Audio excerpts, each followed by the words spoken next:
जय जगन्नाथ स्टूडेंट्स स्वागत करुछि रश्मि ट्यूटोरियल को। तो केमती अछंती समस्ते आशा करे महाप्रभु कृपारू आपण माने समस्ते भलरे थिबे।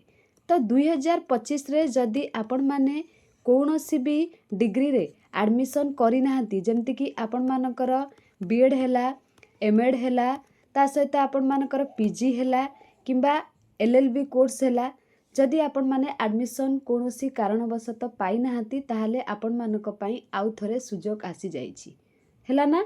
कौन रही डिटेल्स चलतु आमे देखिबा। देखिले आपण माने जानि परिबे केमती कौन आपण माने आवेदन करि परिबे आउ एडमिशन गोटिए पाई परिबे। निहाती एटा आपण मानक पई खुशी खबर रहिबो काहेना बहुत सारा पिला एडमिशन वंचित होइचंती से माने एडमिशन पाई नाहंती। तो चलंतु एबे वीडियोटी स्टार्ट करि देबा। तो एटा आपनकर नोटिफिकेशन 13/10/2025 रु आपनकर पब्लिश हेलानी। तो कौन रही subject guideline and timelines for spot admission into UG PG 2 year BEd MEd 3 year LLB and 3 year integrated BEd MEd course under SAMS for the academic season 2025-26। ठीक अच्छे ना। आपण मानकर स्पॉट एडमिशन रो नोटिफिकेशन आसी जाइछि जोटा कि आपण मानकर खाली बीएड एमएड नुह यूजी पीजी मध्य माने +3 ता सहित पीजी ता सहित एलएलबी कोर्स में हैला ना। तो आगे मु आपण मान को डेट सब कहि दउछि। हाँ ता पूर्व इलिजिबिलिटी क्राइटेरिया कहि दिए। जदि आपण माने ए वर्ष सीपीटी एंट्रांस देइछंती हैला ना। जदि आपण माने ए वर्ष सीपीटी एंट्रांस देइछंती आपण मानकर गोटे रैंक आसीछि ताहले आपण माने एई स्पॉट एडमिशन पई आवेदन करि परिबे। ठीक अछि ना। जदि आपण माने सीपीटी एंट्रांस देइछंती बुझी होउची आपणकर रैंक कम थिला सेति पई आपण माने एडमिशन पाई पारि नाहंती तो आपण माने एथिरे आवेदन करि परिबे पीजी पई। एटा हला पीजी पई। आ जदि आपण माने बीएड एंट्रांस देइछंती किंबा आपण मानकर एमएड एंट्रांस देइछंती सेथिरे कम रैंक जोगु बा कम मार्क जोगु आपण माने कोनोसी कॉलेज रे एडमिशन पाई पारि नाहंती तो आपण माने एथिरे आवेदन करि परिबे। एटा बीएड एमएड आउ सीपीटी बा पीजी पई आपण माने जदि एंट्रांस ए वर्ष देइछंती ताहले आपण माने आवेदन करि परिबे। किंतु जने पिला कहबो मु फॉर्म आवेदन ए वर्ष करि नथिली केमती ना सेमिति हबो नाही। जदि आपण माने फॉर्म आवेदन करिकि एंट्रांस देइछंती ताहले एथिरे आपण माने एलिजिबल हेबे। आउ जदि +3 कथा कहबा सेतरे तो माने यूजी एडमिशन पई सेतरे तो कोनसी एंट्रांस हेइ नथिला सेटा आपणकर मेरिट बेसिस रे हबो। आउ गोटे रहिला एलएलबी कोर्स सेटा भी आपण मानकर मेरिट बेसिस रे हबो। ठीक अछि ना काहे कि तार कोनसी एंट्रांस हेइ नथिला।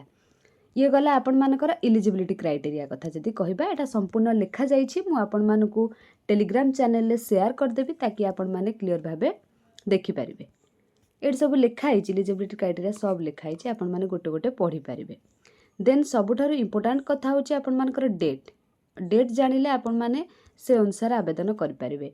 जदि कहबा आपनकर available of online common application form जोटा कि आपनकर साम्स ओडिसा रे अवेलेबल हबो आज 15 अक्टोबर 11 टारु स्टार्ट हे जिवो। देन आपण मानकर लास्ट डेट रहिबो 22 अक्टोबर 11:45 पर्यंत जोटा कि साम्स रे आपण माने अप्लाई करि परिबे।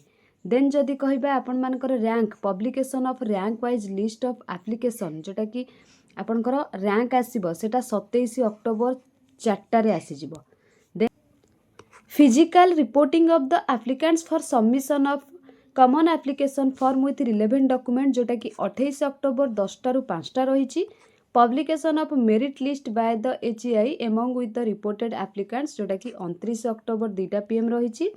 तापरे reporting of the wait listed applicants for validation of document final admission collection of admission fees directly by the HEI in online mode net banking चालान एटा जो रहिला आपनकर फीस आपनकर 30 अक्टोबर 31 अक्टोबर भितर आपनकर एटा हे जिवो। आ लास्ट डेट रहिबो admission updation by HEI in their respective space आपनकर 31 अक्टोबर 11:45। तो एबे आपण माने सबु डेट जानि गले केउ माने आवेदन करिवे सेडा मध्य जानि गले। जदि किछि आपण मानकर डाउट होउची आपण माने मते कमेंट सेक्शन में कमेंट करि परिबे मु आपण मानकर डाउट क्लियर करि देबी। बाकी आपण मानकर जदि आपण माने अप्लाई करिवा पई एलिजिबल अछंती डेरी न करी कि आज ही अप्लाई करंतु आसंता काली वेट करिवा दरकार नाही। आ ए पीडीएफ टा मु आपण मानकू टेलीग्राम चैनल ले शेयर कर देबी। आशा करे वीडियोटा आपण मानक पई हेल्पफुल रहबो। Thank you all.